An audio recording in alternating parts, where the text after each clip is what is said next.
Hello, ladies and gentlemen, and thank you very much for coming for this course.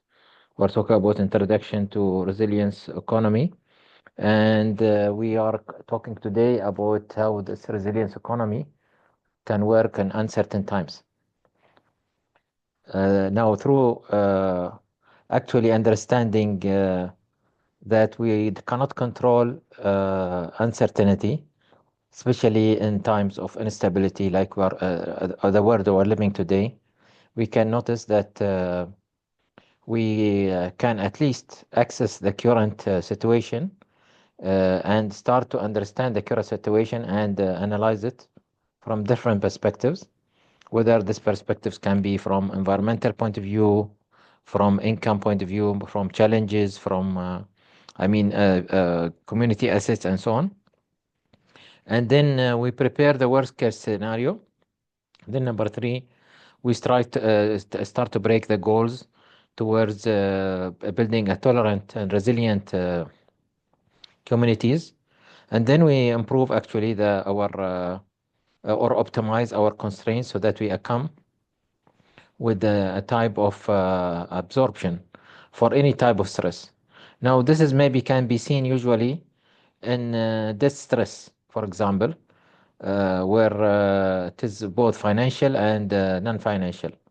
But we also have practices that any non-resilience will create a problem in uh, our life and livelihood. So it will create for us depression. It will create for us instability in our livelihood, and of course, it will not make us achieve the goals we want in our life.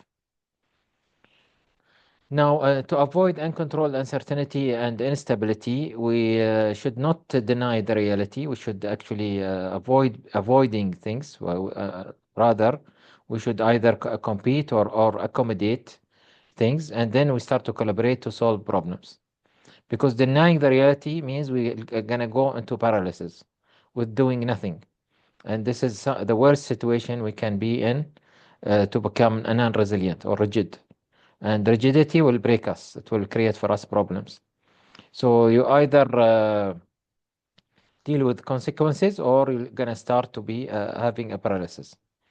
In order to deal with uncertainty, we need to reframe what is the uncertainty we are talking about. So we can start to measure other experiences before, and this is what we call active inertia. Active inertia is accelerating activities that succeeded in the past, so that we, even though we know that we have to do something different. But at the end of the day, it will help us to learn from it.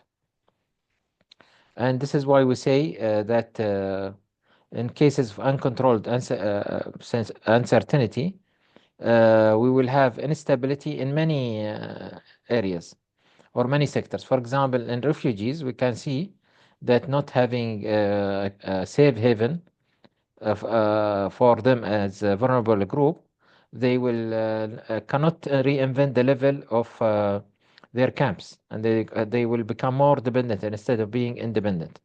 And for that, we have to do self reforms, and we have to visualize these self reforms, including, for example, starting with hand washing during a crisis of COVID.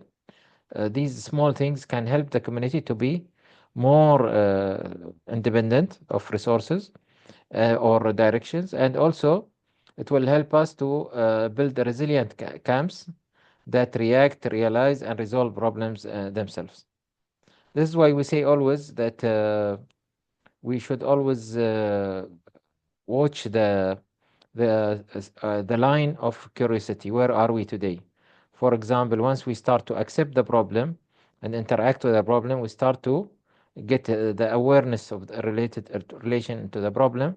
So this is where the stage where we start noting and taking areas where we can uh, become resilient, and then we start to absorb the problem more, and this will make us start to realize the problem and start problem absorption by exploring opportunity areas, and start to deal with the problem with the proper realization.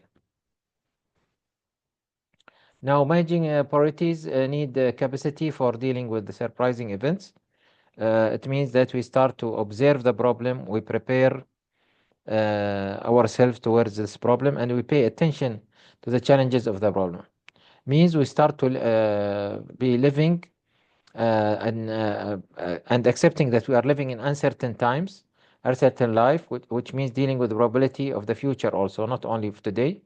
We start to transform the events to numerical values that measures the livelihood that the event can occur, and we start to create management of credible bottom line, which means that we start to manage the risks of health, social, economic, environmental risk, and so on.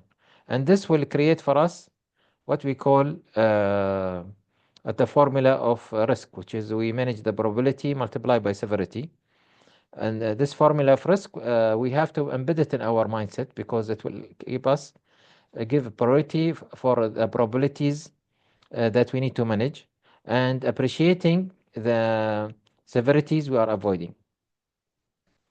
Now, one of the things, for example, you notice that also we need to be, and once we are resilient, we will start to build the proper knowledge, the synthesis, and the analysis of the challenges. For example, the COVID, we started to be first statistically independent by starting to measure the occurrences, where it is occur, in which areas it occur. And then we started to be statistically dependent by managing the occurrence of one event that gives information about the occurrence of the other event. And this is where we believe that this require us to pay attention, to get more involved with our community's problem, and to create value-added projects. This means that we need to manage the probability because managing the probability means we can move ourselves from being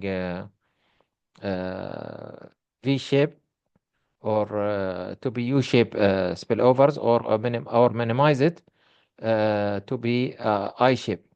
And this is where it makes a difference in managing the things from different perspectives. Because when we start to see the things from different perspectives, we start to reduce the probability and we start to manage the risk by raising the capacity versus the demand of risk.